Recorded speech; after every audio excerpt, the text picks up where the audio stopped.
क्या आपको पता है कि सुपर सक्सेसफुल लोगों में कुछ ऐसे स्किल्स होते हैं जो कि उनको नॉर्मल इंसानों से डिफरेंट बनाते हैं।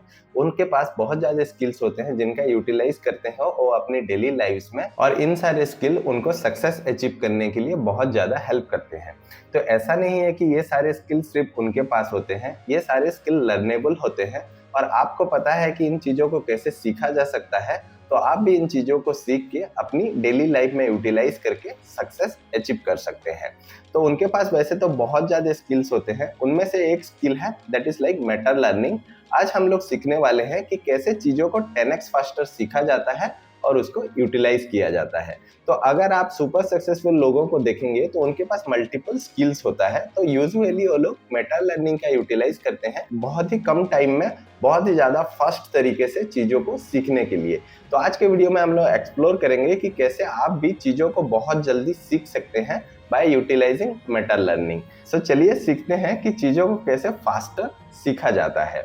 सो hi everyone, welcome back to Dev Vinayak. और मेरा नाम विनायक है और मैंने भी ये मेटा लर्निंग स्किल्स को सीख के मल्टीपल प्रोग्रामिंग लैंग्वेजेस और मल्टीपल टेक्निक्स को कैसे सीखा, यूटिलाइज किया, उसको स्टेप बाय स्टेप प्रोसेस में आज के वीडियो में हम लोग सीखने वाले हैं। So first thing is like, हमको मेटा लर्निंग सीखने से पहले ये समझना पड़ेगा कि हमारा ब्रेन एक्चुअली कैसे रिएक्ट करता है जब भी हम लोग एक नया स्किल्स को सीखते हैं।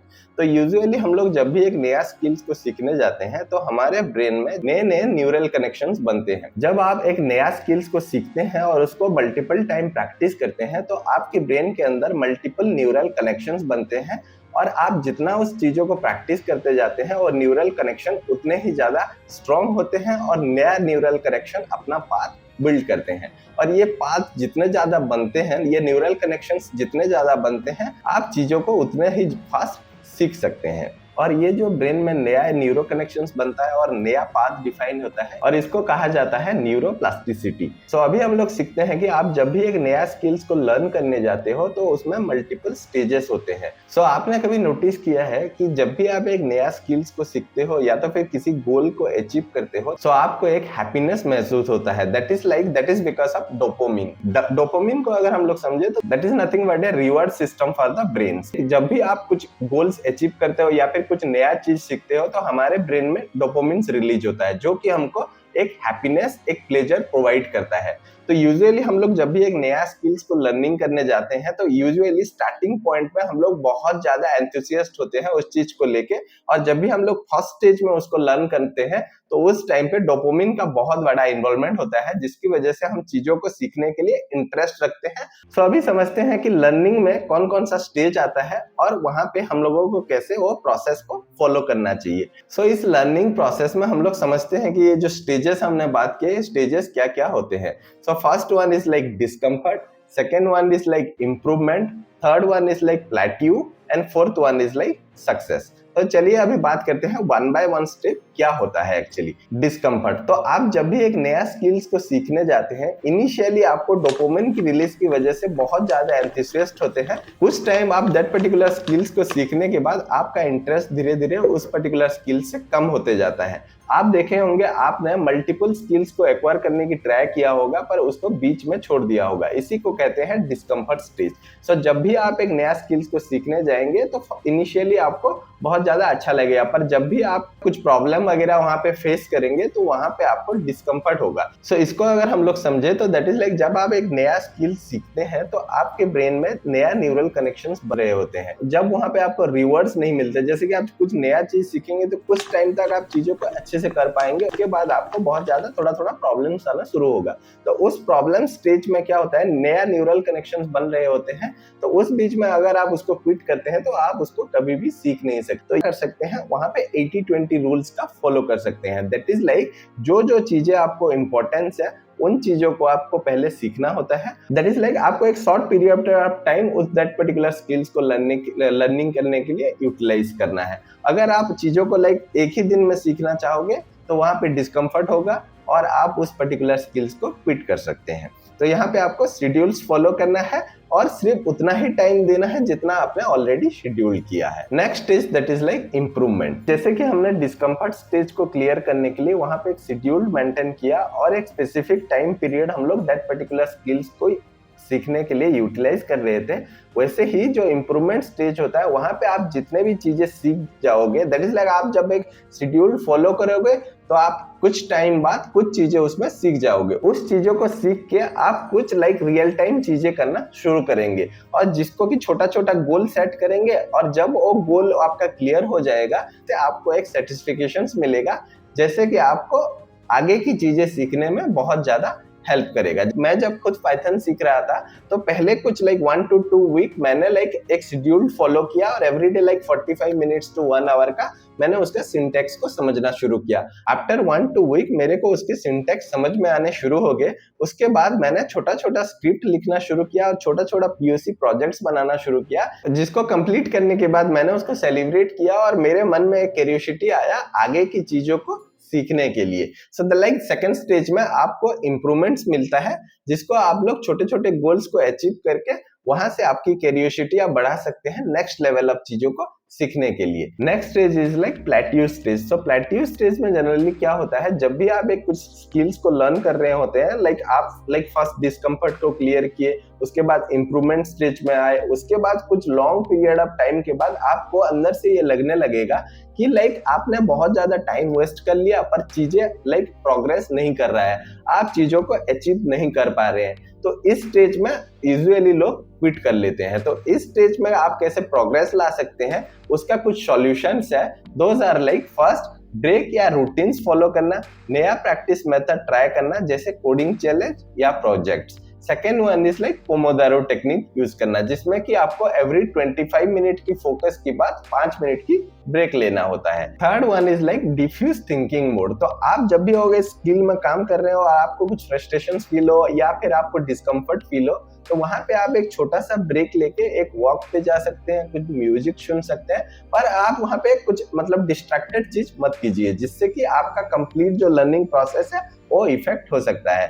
Next stage is success. तो आप एक बार प्लेट्यू स्टेज को अगर क्लियर करते हैं तो उसके बाद आता है सक्सेस का स्टेज। वहां पे क्या होता है, आपने जो रूल्स फॉलो करके डिस्कम्फर्ट को क्लियर किया, उसके बाद आपने इंप्रूवमेंट में गए, इंप्रूवमेंट के बाद आप प्लेट्यू में गए, और प्लेट्यू क्लियर करने के बाद आपको कंप्लीट चीजें समझ में आना शुरू हो जाता है। दैट इज अगर मैं पाइथन की एग्जांपल लूं मेरे लर्निंग प्रोसेस में, that is first discomfort zone में मुझे बेसिक पाइथन की मैंने सीख लिया, उसके बाद इंप्रूवमेंट एरिया में मैंने छोटा छोटा POC प्रोजेक्ट करके मैंने गोल्स अचीव किए। उसके बाद मेरा आया प्लेट्यू स्टेज। प्लेट्यू स्टेज में मैंने कंप्लीट लर्निंग कर लिया, कंप्लीट सिंटैक्स को समझ लिया, उसके साथ साथ मैंने पाइथन की फ्रेमवर्क्स को भी सीख लिया। उसके बाद सक्सेस स्टेज में एक ऐसा टाइम आया जहां पे कि मैंने खुद से ही प्रोजेक्ट्स बनाना शुरू किए विदाउट टेकिंग एनी हेल्प, और ये होता है सक्सेस स्टेज। सो सक्सेस फेज तक पहुंचने के बाद भी सीखना बंद मत करें, जो सीखा है उसको किसी को सिखाएं और प्रोजेक्ट में यूज करें। सो यहाँ पे हमने डिस्कस किया कि आप जब भी एक नया स्किल्स को लर्निंग करने जाते हैं तो वहाँ पे कैसे स्टेजेस होते हैं और उनको आपको कैसे क्लियर करना है। तो अब हम बात करते हैं कि कैसे आप इस लर्निंग प्रोसेस को 10x फास्टर कर सकते हो और चीजों को बहुत जल्दी सीख सकते हो। उसमें मोस्टली 4 पॉइंट है। So the first one is active recall and spaced repetition. Second one is focused plus diffused mode learning. Third one is teach to learn, and fourth one is set micro goals and celebrate small wins. So पहले बात करते हैं active recall and speed repetitions के बारे में। सो जब भी आप एक नया स्किल्स को सीख लेते हैं after completing the success stage, जब आप एक नया स्किल्स को सीख लेते हैं तो वहां पे आपको चीजों को रिकॉल करना होता है। चीजों को आपको मन ही मन में रिकॉल करना होता है और उसको प्रैक्टिस करना होता है, क्योंकि अगर आप वो प्रैक्टिस छोड़ देंगे और चीजों को रिकॉल करना छोड़ देंगे तो एक सर्टेन पीरियड ऑफ टाइम के बाद उन चीजें आपकी ब्रेन से हट जाते हैं, मतलब आप चीजों को भूलना शुरू करते हो। फिर से आपको सेम स्टेज से जाना पड़ेगा, discomfort, improvement, plateau and success stage में फिर से आपको आना पड़ेगा। अगर आपको इन स्टेज में रिटर्न नहीं आना है और सेम स्किल्स के लिए, तो आपको क्या करना पड़ेगा, एवरीडे एक शेड्यूल टाइम पीरियड में आपको कुछ चीजें रिकॉल करना होगा, जो चीजें ऑलरेडी आपने सीखा है, और चीजों को रिपीट करना होगा, जिससे कि ये स्किल्स आपकी ब्रेन्स में फिट हो जाए।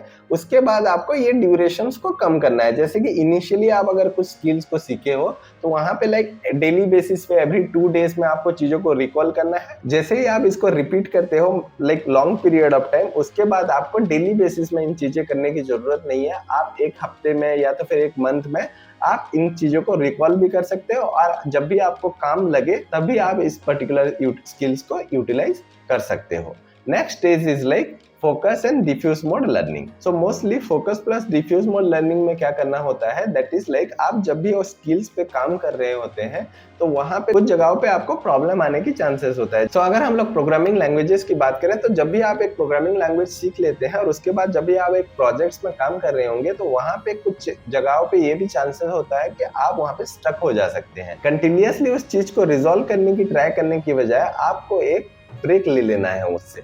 तो आप जब भी एक ब्रेक लेते हैं, एक वॉक पे जाते हैं, एक म्यूजिक सुनते हैं, उसके बाद जब आप आएंगे तो आपको एक रिफ्रेशमेंट फील होगा। उसके बाद अगर आप वो कंटिन्यू करेंगे वो प्रॉब्लम को सॉल्व करने में तो उसमें आपको रिजल्ट मिलने के चांसेस बढ़ जाते हैं।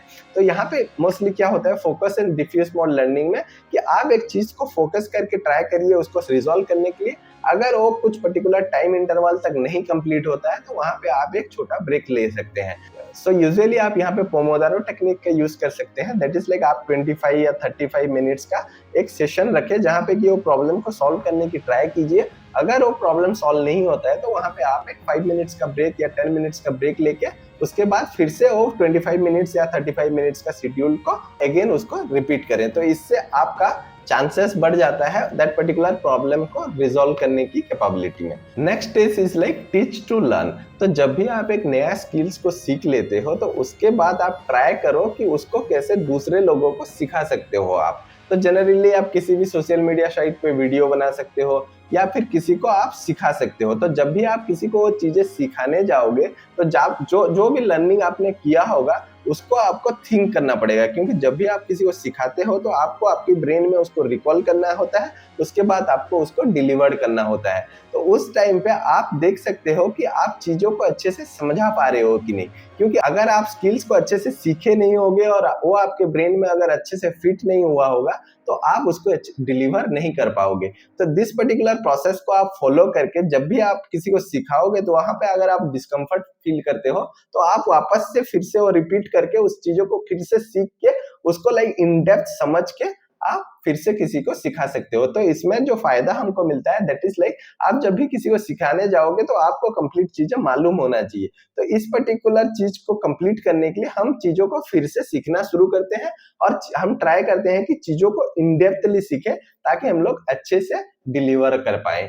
सो यहाँ पे like most important thing is like जब भी आप लर्निंग करते हो कोई स्किल्स को तो ट्राई करो किसी और को वो स्किल्स को सिखाने के लिए जहाँ पे कि आपको उस पर्टिकुलर स्किल्स की इन डेप्थ नॉलेज होने की चांसेस बढ़ जाता है। Next step is like feedback section. So जैसे कि हमने ऑलरेडी बात कर लिया है कि आफ्टर लर्निंग स्किल्स आपको अगर आप अगर ट्राई करोगे किसी और को सिखाने के लिए तो आपको उस पर्टिकुलर स्किल्स में इन डेप्थ नॉलेज आ जाता है, क्योंकि आपको अच्छे से डिलीवर करना है चीजों को। जब तक आप अच्छे से नहीं समझोगे तो आप अच्छे से उस चीजों को डिलीवर नहीं कर सकते हो। और जब आप किसी को उस चीजें सिखा रहे हो तो यूजुअली आपको वहां से फीडबैक्स मिलेंगे। जैसे कि आप कोई वीडियो बना रहे हो उसको कुछ यूट्यूब वगैरह में डाल रहे हो या तो फिर किसी और को सिखा रहे हो तो यहाँ पे जनरली चांसेस ये हो जाते हैं कि जो भी आपसे सीख रहे होंगे वो आपको कुछ फीडबैक देंगे, तो आपको वहां पे फीडबैक मिल सकते हैं। उस पर्टिकुलर फीडबैक के हिसाब से आप अपनी लर्निंग कर्व को चेंज करके चीजों को और ज्यादा इन डेप्थ समझ सकते हैं। Next step is like set micro goals and celebrate the small wins. So generally अगर हम लोग प्रोग्रामिंग लैंग्वेजेस सीखने और उसको यूटिलाइज करने की बात करें तो यूजुअली जब हम लोग इनिशियल स्टेज में उसको सीखते हैं और लाइक उसमें छोटे छोटे गोल्स अचीव कर लेते हैं, उसके बाद हम लोग सडनली ट्राई करते हैं कि बहुत बड़ा प्रोजेक्ट को कंप्लीट कर लेंगे। तो उसमें ये प्रॉब्लम होता है जब आप एक बहुत बड़ा प्रोजेक्ट में घुस जाते हैं जहाँ पे कि आपको बहुत ज्यादा प्रॉब्लम्स होना शुरू हो जाता है, जैसे कि बहुत ज्यादा इश्यूज आते हैं जिसको आप फिक्स नहीं कर पाते हो और वहां पे आप क्विट कर लेते हो। तो इससे बेहतर ये होता है कि आपको बहुत बड़ा गोल सेट नहीं करना है, उसके बजाय आपको क्या करना है एक पैटर्न्स को फॉलो करना है। जैसे कि आपको अगर कुछ प्रोजेक्ट में काम करना है तो आप ट्राई उसको कीजिए कि आप कैसे एक लॉन्ग पीरियड ऑफ टाइम तक उसके छोटा छोटा गोल्स को अचीव कर सकते हैं। दैट इज लाइक अगर आप एक बड़ा प्रोजेक्ट में काम कर रहे हैं तो उसको स्टेजेस में डिवाइड कर दीजिए, उसको मॉड्यूल्स में डिवाइड कीजिए। 1 by 1 मॉड्यूल्स में आप दैट पर्टिकुलर उसको शेड्यूल कीजिए कि कैसे आप मतलब 6 डे में एक मॉड्यूल कंप्लीट कर रहे हैं, 7 डेज में एक मॉड्यूल कंप्लीट कर रहे हैं और उसमें आप लोग दूसरे मॉड्यूल्स के बारे में सोचना नहीं है या फिर उसमें काम करना नहीं है। तो इसमें क्या होगा आप छोटे छोटे गोल्स बना रहे हो, लाइक छोटे छोटे modules is like small goals. तो जब भी आप एक मॉड्यूल्स को कंप्लीट करोगे तो आपको लाइक एक हैप्पीनेस मिलेगी, तो वहां से आपको क्यूरियोसिटी आएगी कि नेक्स्ट स्टेज ऑफ चीजों को कैसे आप इंप्लीमेंट कर सकते हो। तो the best way is like एक साथ एक प्रोजेक्ट को कंप्लीट करने की बजाय उसको एक प्लान करके, एक प्रोसेस बना के, उसको लाइक छोटा छोटा लाइक गोल सेट करके उसको अचीव करके हम चीजों को सीख सकते हैं। तो फ्रेंड्स, ये थे वो 5 स्किल्स जिसको आप लोग यूटिलाइज करके अपनी लर्निंग कर्व को 10x फास्टर बना सकते हो। जैसे कि active recall and speed repetition, second one is like focus and diffuse mode learning, third one is like teach to learn, fourth one is like feedback, fifth one is like set micro goals and celebrate the small wins. Neuroscience से proof है कि अगर आप active recall, speed repetition, teach to learn और dopamine reward को अपनी learning journey का हिस्सा बनाते हैं तो आप किसी भी स्किल्स को 10x फास्टर सीख सकते हैं। सो इस वीडियो में हमने देखा कि लाइक लर्निंग स्टेजेस कैसे होते हैं और आप कौन कौन सा स्टेप्स को फॉलो करके लाइक चीजों को 10x फास्टर सीख सकते हैं। सो अगर आपको ये वीडियो अच्छा लगा हो तो please do like, share and subscribe the channel. और अभी के टाइम पे आप कौन सा लाइक शेड्यूल फॉलो कर रहे हो चीजों को सीखने के लिए, प्लीज कमेंट में जरूर बताइए। Thank you for watching.